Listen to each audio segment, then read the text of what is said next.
일만 시간의 법칙은 틀렸습니다. 이렇게 배워야 할 것을 판별하고 훈련을 통해 익히는 것이 신중한 연습의 참뜻입니다. 일만 시간의 법칙은 말콤 글래드웰이 만들어낸 것입니다. 하지만 그 법칙은 우리의 연구에 기초합니다. 그런데 말콤 글래드웰이 오해한 부분이 있어요.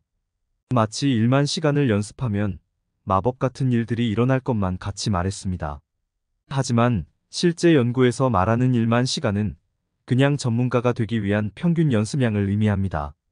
우리가 말콤 글래드웰의 의견에 동의하는 부분은 거기까지입니다. 음악 분야를 예로 들자면 고도의 연주를 하기 위해서는 일만 시간보다 더 많은 시간을 연습해야 한다는 거죠. 매우 긴 훈련 시간이 필요해요. 아마도 말콤 글래드웰 해석과 관련해서 가장 큰 문제점은 뭔가를 하는 시간에 초점을 뒀다는 점이죠. 마치 비틀즈가 함부르크에서 음악을 연주하는 행동처럼요. 하지만 우리가 말하는 연습은 뭔가를 하는 행동 자체가 아닙니다. 특정한 목적을 둔 활동이죠. 흔히 음악 선생님이 학생에게 레슨하는 것과 같아요. 그래서 선생님은 가르치는 학생이 어떤 것을 배워야 하는지 목표를 세우고 가르치며 그 아이가 소화한 정도의 적절한 훈련을 합니다. 그 아이는 새로운 목표가 생길 때까지 스스로 연습도 하고요. 이렇게 배워야 할 것을 판별하고 훈련을 통해 익히는 것, 바로 그게 저희가 말하는 신중한 연습의 참뜻입니다. 어떤 사람들은 그걸 잘못 이해하고 저에게 이런 말을 해요. 제가 1만 시간 정도 어떤 일을 했습니다. 그러니까 이제 곧 저는 전문가가 됩니다. 하지만 그런 방식의 논리는 전혀 근거가 없어요. 그냥 오랜 시간 동안 계속 뭘 한다고 전문가가 되는 게 아니죠. 근거가 있는 방법은요. 현재 본인이 할 수 있는 것을 목표로 정합니다. 지금 못하지만 그 목표를 이루면 본인의 수행을 끌어올리는 것으로요.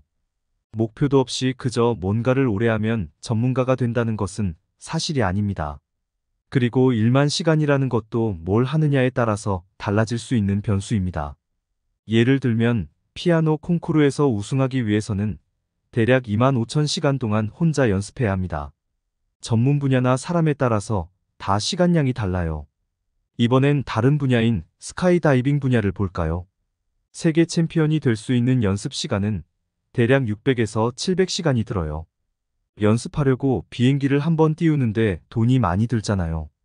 연습 한번 하는데 비용이 너무 많이 드니까 피아노만큼 연습을 못해요. 세계 최고의 숫자 외우기 전문가가 되기 위해서는요. 사실 500시간 정도면 됩니다.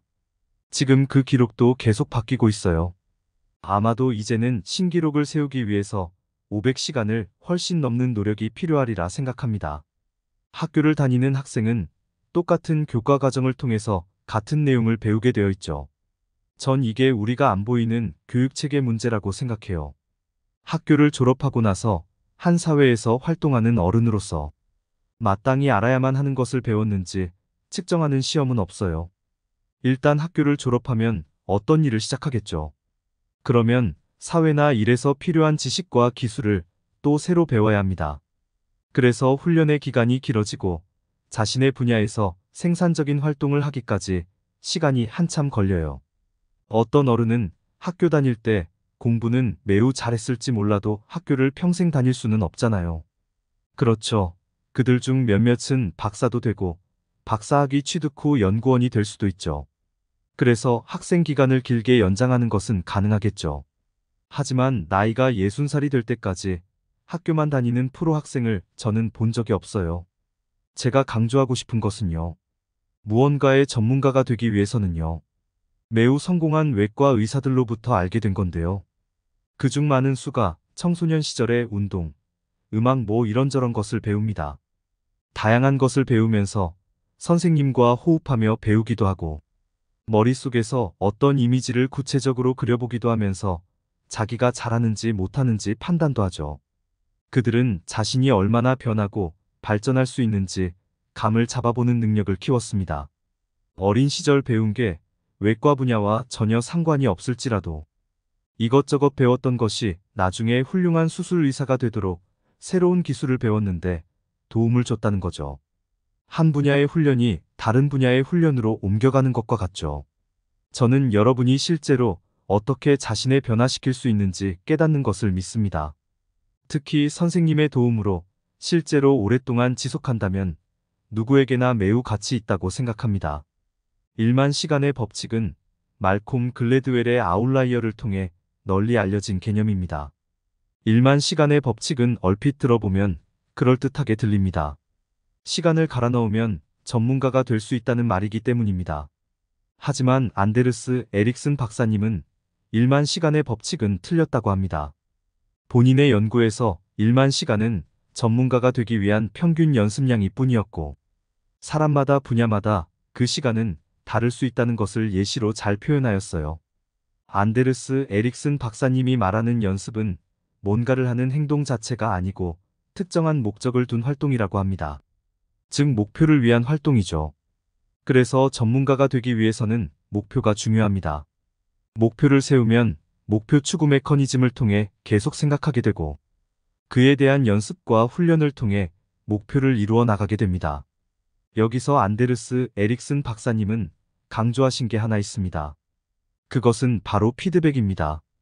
우리가 피드백을 가지려면 스승이 필요합니다. 하지만 스승이 없으신 분들은 어떻게 해야 할까요? 바로 독서입니다. 독서는 글쓴이의 경험과 지식을 흡수할 수 있는 양질의 행동입니다. 그것도 아주 싼 가격에 말이죠. 경험과 지식을 흡수하기 위해 책을 구입하는 돈을 아까워하며 안 되는 이유입니다. 독서뿐만이 아니라 요즘에는 다양한 지식이 인터넷에 널리 퍼져 있습니다. 당장 유튜브만 봐도 강의가 넘쳐나잖아요. 독서는 내 취향이 아니다 싶은 분들은 유튜브 등 플랫폼을 통해 관련 지식 및 강의를 찾아보면 됩니다. 이렇게 지식과 경험을 쌓게 되면 삶은 달라질 것입니다. 오늘도 명언을 듣는 당신은 이미 성공한 사람입니다.